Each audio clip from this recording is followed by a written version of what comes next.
ನಾನು ಹೇಳೋ ಈ ಸಲಾಡ್ನ ನೀವು ತಿಂದರೆ 100 ಅಲ್ಲ 1000% ಬೆಲ್ಲಿ ಫ್ಯಾಟ್ ಕಮ್ಮಿ ಆಗೋದ್ರ ಜೊತೆಗೆ ಸಿ ಸೆಕ್ಷನಿಂದ ಏನು ನಿಮಗೆ ಬೆಲ್ಲಿ ಫ್ಯಾಟ್ ಆಗಿರುತ್ತೆ ಅದು 100 ಆ್ಯಂಡ್ 200% ಕಮ್ಮಿ ಆಗುತ್ತೆ. ಹಾಗೆ ಹೆಲ್ದಿ ಸ್ಕಿನ್ ಟೋನ್ ಕೂಡ ಚೇಂಜ್ ಆಗುತ್ತೆ. ಅದು ಯಾವುದು ಅಂದರೆ ಈ ಬಡವರ ಬಾದಾಮಿ ಕಡಲೆಕಾಯಿಂದ. ಅದು ಹೇಗೆ ಮಾಡೋದು ಅಂತ ನೋಡೋಣ. ನೀವು ಈ ಕಡಲೆ ಬೀಜನ ಸ್ಟೀಮ್ ಆದರೂ ಮಾಡ್ಬೋದು, ಇಲ್ಲ ರಾ ಆಗಾದರೂ ನೆನೆಸ್ಬಿಟ್ಟು ತೊಗೋಬೋದು. ನಾನು ನೈಟು ನೆನೆಸ್ಕೊಂಡು ಸ್ವಲ್ಪ ಸ್ಟೀಮ್ ಮಾಡಿ ಇಟ್ಟಿದ್ದೀನಿ, ಏಕೆಂದರೆ ಸ್ಟಾರ್ಟಿಂಗಲ್ಲಿ ತಿನ್ನೋರಿಗೆ ಸ್ವಲ್ಪ ಇರಿಟೇಟ್ ಆಗಬಾರ್ದು ಅಂತ. ಅಭ್ಯಾಸ ಇದ್ದರೆ ನೀವು ಡೈರೆಕ್ಟಾಗಿ ರಾನೇ ಸೋಕ್ ಮಾಡಿ ತೊಗೋಬೋದು. ಬಟ್ ನಾನು ಇದನ್ನು ಸ್ಟೀಮ್ ಮಾಡ್ಕೊಂಡಿದ್ದೀನಿ ಒಂದು ಬೌಲಷ್ಟು. ಈ ಯಾವ ಥರ ಅಂದರೆ ಒಂದು 80% ಅಷ್ಟೇ ನಾನು ಇದನ್ನು ಬಾಯ್ಲ್ ಮಾಡ್ಕೊಂಡಿರೋದು. ಹಾಗೆ ನಾನು ಸ್ವಲ್ಪ ಕಾರ್ನ್ ತೊಗೊಂಡಿದ್ದೀನಿ, ದಾಳಿಂಬೆ ತೊಗೊಂಡಿದ್ದೀನಿ, ಈರುಳ್ಳಿ, ಸ್ವಲ್ಪ ಕೊತ್ತಂಬರಿ ಸೊಪ್ಪು. ನಾನು ಇದಕ್ಕೆ ಹಿಮಾಲಯನ್ ಪಿಂಕ್ ಸಾಲ್ಟ್ ತೊಗೊಂಡಿದ್ದೀನಿ, ಸ್ವಲ್ಪ ಪೆಪ್ಪರ್ ತೊಗೊಂಡಿದ್ದೀನಿ. ಯಾವುದೇ ಥರ ನಾನು ಎಕ್ಸ್ಟ್ರಾ ಸ್ಪೈಸಸ್ ಇದಕ್ಕೆ ಆ್ಯಡ್ ಮಾಡ್ತಾ ಇಲ್ಲ. ಹಾಗೆ ಸ್ವಲ್ಪ ಒಣ ದ್ರಾಕ್ಷಿ ಕೂಡ ತೊಗೊಂಡಿದ್ದೀನಿ. ಈ ಕಡಲೆ ಬೀಜದಲ್ಲಿ ತುಂಬ ಪ್ರೋಟೀನ್ಸ್ ಇದ್ದು ವಿಟಮಿನ್ಸ್ ಹಾಗೆ ಮಿನರಲ್ಸ್ ಕೂಡ ಇರುತ್ತೆ. ಈ ಸಲಾಡ್ಗೆ ಇದೇ ಹಾಕೋಬೇಕು ಅದೇ ಹಾಕೋಬೇಕು ಅನ್ನೋದೇನಿಲ್ಲ. ನಿಮಗೆ ಹೆಲ್ತಿ ಓಷನ್ ಏನೇನು ಅನಿಸುತ್ತೋ ಅದೆಲ್ಲ ಆ್ಯಡ್ ಮಾಡ್ಕೊಬೋದು. ಸ್ವಲ್ಪ ಟೊಮೆಟೊ ಕೂಡ ಆ್ಯಡ್ ಮಾಡ್ಕೊಳ್ಳಿ. ಈ 30 ಗ್ರಾಮ್ ಕಡಲೆ ಬೀಜದಲ್ಲಿ ನಮ್ಮ ದೇಹಕ್ಕೆ 8 ಗ್ರಾಮ್ ಅಷ್ಟು ಪ್ರೋಟೀನ್ ಸಿಗುತ್ತೆ ಅಂತ ಹೇಳ್ತಾರೆ. ಜೊತೆಗೆ ನಾರಿನಾಂಶ, ಉತ್ತಮ ಮಟ್ಟದ ಕೊಬ್ಬು, ಪೊಟ್ಯಾಷಿಯಂ ಕೂಡ ಇರುತ್ತೆ ಅಂತ ಹೇಳ್ತಾರೆ. ಇದರಲ್ಲಿ ಒಲೆಕ್ ಆ್ಯಸಿಡ್ ಅನ್ನೋದು ಇರೋದ್ರಿಂದ ದೇಹದಲ್ಲಿನ ಕೊಲೆಸ್ಟ್ರಾಲ್ ಅಂಶವನ್ನು ನಿಯಂತ್ರಣ ಮಾಡುತ್ತೆ. ಹಾಗೆ ಉರಿಯೂತ ತಡೆಗಟ್ಟುತ್ತೆ. ಚರ್ಮದ ಆರೋಗ್ಯ ಕಾಪಾಡೋದಲ್ಲೇ ಹೆಲ್ತಲ್ಲಿ ಯಾವುದೇ ಥರ ಪ್ರಾಬ್ಲಮ್ ಇದ್ದರೂ ಇದು ರಾಮಬಾಣದಂತೆ ವರ್ಕ್ ಮಾಡುತ್ತೆ. ನೀವು ಇದಕ್ಕೆ ಹಿಮಾಲಯನ್ ಪಿಂಕ್ ಸಾಲ್ಟೇ ಯೂಸ್ ಮಾಡಬೇಕು, ಯಾವುದೇ ಥರ ವೈಟ್ ಸಾಲ್ಟ್ ಯೂಸ್ ಮಾಡಬಾರ್ದು. ಎಸ್ಪೆಷಲಿ ಡಯೆಟ್ ಮಾಡೋಕ್ಕೆ ಇದು ಬೆಸ್ಟ್ ಫುಡ್ ಆಗಿರುತ್ತೆ. ಯಾಕೆ ಅಂದರೆ ಇದರಲ್ಲಿ ನಾರಿನಂಶ ಬೇಗ ಇರೋದ್ರಿಂದ ಹಸುವಾಗದಂತೆ ತಡೆಯುತ್ತೆ. ಹಾಗೆ ಬಾಡಿ ವೆಯ್ಟ್ ಕೂಡ ಕಮ್ಮಿ ಮಾಡಲಿಕ್ಕೆ ಹೆಲ್ಪ್ ಮಾಡುತ್ತೆ. ಹೀಗಾಗಿ ಮಹಿಳೆಯರು ಡಯೆಟ್ ಮಾಡೋಕ್ಕೆ ಕಡಲೆ ಬೀಜನ ಜಾಸ್ತಿ ಯೂಸ್ ಮಾಡ್ತಾರೆ ಅಂತ ಹೇಳ್ತಾರೆ. ಜೊತೆಲಿ ಕಡಲೆ ಬೀಜದಲ್ಲಿ ಪ್ರೋಟೀನ್ಸ್, ಉತ್ತಮ ಕೊಬ್ಬು, ಕ್ಯಾಲ್ಸಿಯಂ ಅಪಾರ ಪ್ರಮಾಣದಲ್ಲಿ ಇರೋದ್ರಿಂದ ಮೈಯಲ್ಲಿನ ಮೂಳೆಗಳನ್ನು ಬಲಪಡಿಸೋದಲ್ಲದೆ ನಾವು ಫಿಟ್ ಆಗಿರುವಂತೆ ಕಾಣುತ್ತೆ. ಹಾಗೆ ಇನ್ನೊಂದು ಏನಂದರೆ ಕಡಲೆಕಾಳು. ನಮ್ಗೆ ಯಾವುದೇ ಥರ ಎಕ್ಸಸೈಸ್ ಇಲ್ಲದೆ, ಆಹಾರ ಪಥ್ಯಗಳಿಲ್ಲದೆ ತೂಕ ಕಮ್ಮಿ ಆಗಬೇಕು ಅಂದರೆ ನಮ್ಮ ಕಡಲೆಕಾಳು ಬೆಸ್ಟ್ ಆಪ್ಷನ್ ಆಗಿರುತ್ತೆ. ಹೇಗೆ ಅಂದರೆ ಕಡಲೆಕಾಳಲ್ಲಿ ಸಮೃದ್ಧವಾದ ನಾರಿನಾಂಶ ಇದ್ದು ಪ್ರೋಟೀನ್ ಆಗಿ ಪೋಷಕಾಂಶಗಳಿಂದ ಒಳಗೊಂಡಿರುತ್ತೆ. ನಾನು ಇದಕ್ಕೆ ಮೊಳಕೆ ಕಟ್ಟಿರೋ ಕಾಳು ತಗೊಂಡಿದ್ದೀನಿ. ಹಾಗೆ ಸೌತೆಕಾಯಿ, ಕ್ಯಾರೆಟು, ಸ್ವಲ್ಪ ಉಪ್ಪು ಹಾಗೆ ಕಾಯಿ ತುರಿ ತಗೊಂಡಿದ್ದೀನಿ. ಸನ್ಫ್ಲವರ್, ಪಂಪ್ಕಿನ್ ಹಾಗೆ ಲೆಮನ್ ಸೀಡ್ಸ್ ತಗೊಂಡಿದ್ದೀನಿ. ಸ್ವಲ್ಪ ಕಾರ್ನ್, ದಾಳಿಂಬೆ, ಬಾದಾಮಿನ ನೆನೆಸಿ ಸ್ವಲ್ಪ ಚಿಕ್ಕ ಚಿಕ್ಕದಾಗಿ ಕಟ್ ಮಾಡ್ಕೊಂಡಿದ್ದೀನಿ. 2 ದ್ರಾಕ್ಷಿ, ಟೊಮೆಟೊ, ಈರುಳ್ಳಿ, ಒಂದು ಹಾಫ್ ಲೆಮನ್. ನಾನು ಇದನ್ನು ಸ್ಟೀಮ್ ಮಾಡ್ಕೊಂಡಿದ್ದೀನಿ. ನೀವು ರಾ ಬೇಕಾದರೆ ರಾನು ಕೂಡ ಯೂಸ್ ಮಾಡ್ಬೋದು. ಈ ಕಡಲೆಕಾಳಲ್ಲಿ ಲೋ ಫ್ಯಾಟ್ ಇರೋದ್ರಿಂದ ಲಘು ಆಹಾರವಾಗಿರುತ್ತೆ. ಇದನ್ನು ಸೇವಿಸಿದ್ರೆ ಹೆಚ್ಚು ಕಾಲ ಹಸಿವನ್ನು ತಡೆಗಟ್ಟಬಹುದು ಅಂತ ಹೇಳ್ತಾರೆ. ನಾವು ಊಟ ಮಾಡೋದನ್ನ ಕಂಟ್ರೋಲ್ಡಲ್ಲಿ ಇಡ್ಬೋದು. ಹಾಗೆ ಅನಗತ್ಯ ತೂಕವು ಕೂಡ ನಿಯಂತ್ರಣಕ್ಕೆ ಬರುತ್ತೆ ಅಂತ ಹೇಳ್ತಾರೆ. ಹಾಗೆ ತಜ್ಞರ ಪ್ರಕಾರ ಹುರಿದ ಕಡಲೆ ಬೀಜದಲ್ಲಿ ಹೇರಳವಾಗಿ ಪ್ರೋಟೀನ್ಸ್ ಇರತ್ತಂತೆ. ಇದು ಬಾಡಿ ವೆಯ್ಟ್ನ ಕಂಟ್ರೋಲ್ ಮಾಡೋದಲ್ಲದೆ ವೆಯ್ಟ್ ಕಮ್ಮಿ ಆಗೋಕ್ಕೂ ಕೂಡ ಹೆಲ್ಪ್ ಆಗುತ್ತೆ.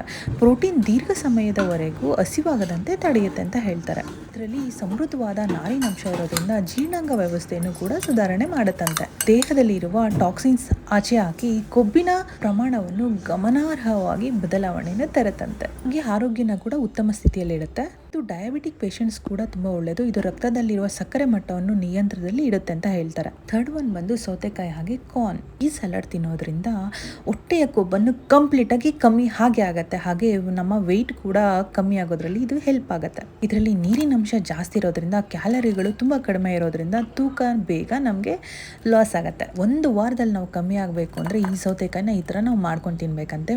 ಒಂದೇ ವಾರದಲ್ಲಿ ನಮಗೆ ಮ್ಯಾಕ್ಸಿಮಮ್ 3 to 4 kg ಕಮ್ಮಿ ಆಗುತ್ತೆ ಅಂತ ಹೇಳ್ತಾರೆ. ಎಸ್ಪೆಷಲಿ ನಾವು ಸೌತೆಕಾಯಿ ಈ ಥರ ಮಾಡ್ಕೊಂಡು ತಿನ್ನೋದ್ರಿಂದ ಹೊಟ್ಟೆಯ ಕೊಬ್ಬನ್ನು ಕಂಪ್ಲೀಟಾಗಿ ಕಮ್ಮಿ ಮಾಡಲು ಇದು ಹೆಲ್ಪ್ ಆಗುತ್ತಂತೆ. ಹಾಗೆ ಈ ಕಾರ್ನಲ್ಲಿ ಬಿಟಾ ಕ್ಯಾರೋಟಿನ್ ಅನ್ನೋದು ಜಾಸ್ತಿ ಇರೋದ್ರಿಂದ ನಮ್ಮ ದೇಹದಲ್ಲಿ ವಿಟಮಿನ್ಸ್ ಎ ಅನ್ನು ಚೆನ್ನಾಗಿ ಉತ್ಪಾದನೆ ಮಾಡಿ ಇದು ಕಣ್ಣಿನ ದೃಷ್ಟಿಯನ್ನು, ನಮ್ಮ ಸ್ಕಿನ್ ಚೆನ್ನಾಗಿರುವಂತೆ ಮಾಡುತ್ತೆ. ನಿಮ್ಗೇನಾದರೂ ಯಾವುದೋ ಫಂಕ್ಷನ್ ಇದೆ, ಒಂದೇ ವಾರದಲ್ಲಿ ಕಮ್ಮಿ ಆಗಬೇಕು ಅಂದರೆ ಬೆಸ್ಟ್ ಆಪ್ಷನಲ್ ಬಂದು ಈ ಹೆಸರು ಕಾಳು. ಹಾಗೆ ನಾವು ಸದಾಕಾಲ ಹಾಗೆ ಆರೋಗ್ಯವಾಗಿರಬೇಕು ಅಂದರೆ ಇನ್ನೊಂದು ಫುಡ್ ಅಂದರೆ ಈ ಹೆಸರು ಕಾಳು. ಬಹಳ ಲೈಟ್ ವೆಯ್ಟ್ ಫುಡ್ ಆಗಿದ್ದು ಜೀರ್ಣಿಸಿಕೊಳ್ಳಲು ಬಹಳ ಸುಲಭವಾಗಿರುತ್ತೆ. ಹಾಗೆ ಆರೋಗ್ಯಕ್ಕೆ ವಿವಿಧ ರೀತಿಯ ಪ್ರಯೋಜನ ಕೂಡ ನೀಡುತ್ತೆ. ಇದರಲ್ಲೂ ಸೂಪರ್ ಫುಡ್ ಆಗಿ ವರ್ಕ್ ಮಾಡುತ್ತೆ. ಇದಕ್ಕೆ ಅಂಜೂರನ್ನು ಆ್ಯಡ್ ಮಾಡ್ತೀನಿ. ಹಾಗೆ ಸ್ವಲ್ಪ ವಾಲ್ನಟ್ಟನ್ನು ಕೂಡ ಆ್ಯಡ್ ಮಾಡ್ತಿದ್ದೀನಿ. ನಿಮ್ಗೆ ಏನೇನು ಆ್ಯಡ್ ಬೇಕೋ ಅದನ್ನೆಲ್ಲ ಆ್ಯಡ್ ಮಾಡ್ಕೋಬೋದು. ಈ ಹೆಸರು ಕಾಳಲ್ಲಿ ಕಬ್ಬಿಣ, ಪೊಟ್ಯಾಷಿಯಂ, ಅಮೈನೋ ಆಮ್ಲಗಳು ಇರೋದ್ರಿಂದ ಸಸ್ಯ ಆಧಾರಿತ ಪ್ರೋಟೀನ್ಸ್ ಉತ್ತಮ ಮೂಲವಾಗಿರುತ್ತೆ. ಇದರಿಂದ ರೋಗ ನಿರೋಧಕ ಶಕ್ತಿಯನ್ನು ಸುಧಾರಣೆ ಮಾಡುತ್ತೆ. ಹಾಗೆ ಕೊಲೆಸ್ಟ್ರಾಲ್ ಕಮ್ಮಿ ಮಾಡೋದ್ರ ಜೊತೆಗೆ ಯಕೃತ್ನ ಆರೋಗ್ಯವನ್ನು ತುಂಬ ಚೆನ್ನಾಗಿ ನೋಡ್ಕೊಳ್ಳುತ್ತೆ. ಹಾಗೆ ಇದು ಬಹಳ ಬೇಗ ಜೀರ್ಣವಾಗೋದ್ರ ಜೊತೆಗೆ ಶೀತದ ವಿರುದ್ಧ ಹೋರಾಡತ್ತಂತೆ. ನಮ್ಮ ಸ್ಕಿನ್ ಟೋನ್ ಕೂಡ ಚೇಂಜ್ ಮಾಡೋದ್ರ ಜೊತೆಗೆ ಕಣ್ಣಿನ ಆರೋಗ್ಯವನ್ನು ಕೂಡ ಚೆನ್ನಾಗಿ ನೋಡ್ಕೊಳ್ಳುತ್ತಂತೆ. ಇದರಿಂದ ರೋಗ ನಿರೋಧಕ ಶಕ್ತಿಯನ್ನು ಸುಧಾರಣೆ ಮಾಡೋದಲ್ಲದೆ ಕೊಲೆಸ್ಟ್ರಾಲ್ ಕಡಿಮೆ ಮಾಡಲು ಕೂಡ ಹೆಲ್ಪ್ ಆಗತ್ತಂತೆ. ಡಯಾಬಿಟಿಕ್ ಪೇಷಂಟ್ಸ್ ಇರೋರಿಗೆ ರಕ್ತದಲ್ಲಿನ ಸಕ್ಕರೆ ಮಟ್ಟವನ್ನು ನಿಯಂತ್ರಣ ಮಾಡಲು ಇದು ಹೆಲ್ಪ್ ಆಗುತ್ತೆ ಅಂತ ಹೇಳ್ತಾರೆ.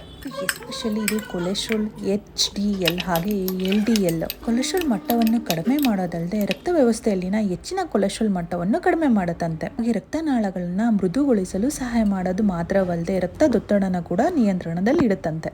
ಹಾಗೆ ಇನ್ನೊಂದೇನೆಂದರೆ ಮಿಕ್ಸ್ ಸ್ಪ್ರೌಟ್ಸ್, ಎಲ್ಲ ಥರ ಕಾಳುಗಳನ್ನ ಮೊಳಕೆ ಕಟ್ಟಿಸಿ ತೊಗೊಂಡಿದ್ದೀನಿ. ಇದಕ್ಕೆ ಫ್ರೂಟ್ಸ್ನ ಕೂಡ ಆ್ಯಡ್ ಮಾಡ್ಕೋಬೋದು, ಡ್ರೈ ಫ್ರೂಟ್ನ ಕೂಡ ಆ್ಯಡ್ ಮಾಡ್ಕೋಬೋದು.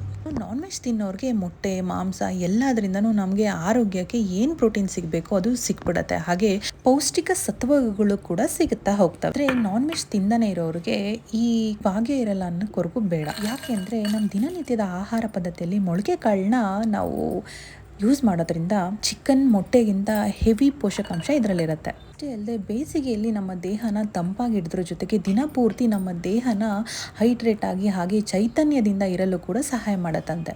ಮೊಳಕೆ ಕಾಳಲ್ಲಿ ವಿಟಮಿನ್ D ಖನಿಜಗಳು ಹಾಗೆ ವಿಟಮಿನ್ಸ್ ಮಟ್ಟವು ಜಾಸ್ತಿ ಇರೋದ್ರಿಂದ ಡಯಟ್ ಹಾಗೆ ನ್ಯೂಟ್ರಿಷನ್ಸ್ ಮೊಳಕೆ ಕಾಳನ್ನ ತಿನ್ನೋದ್ರಿಂದ ಪ್ರೋಟೀನ್ ಅಂಶವನ್ನು ಜಾಸ್ತಿ ಮಾಡುತ್ತಂತೆ. ಹಾಗೆ ರಕ್ತ ಪರಿಚಲನೆ ಕೂಡ ಜಾಸ್ತಿ ಮಾಡುತ್ತಂತೆ. ವೆಯ್ಟ್ ಲಾಸ್ ಮಾಡಬೇಕು ಅಂದರೆ ನಾವು ಡೈಲಿ ಒನ್ಸ್ ಆದರೂ ಈ ಸ್ಪ್ರೌಟ್ಸ್ನ ಕನ್ಸ್ಯೂಮ್ ಮಾಡಲೇಬೇಕಾಗತ್ತೆ.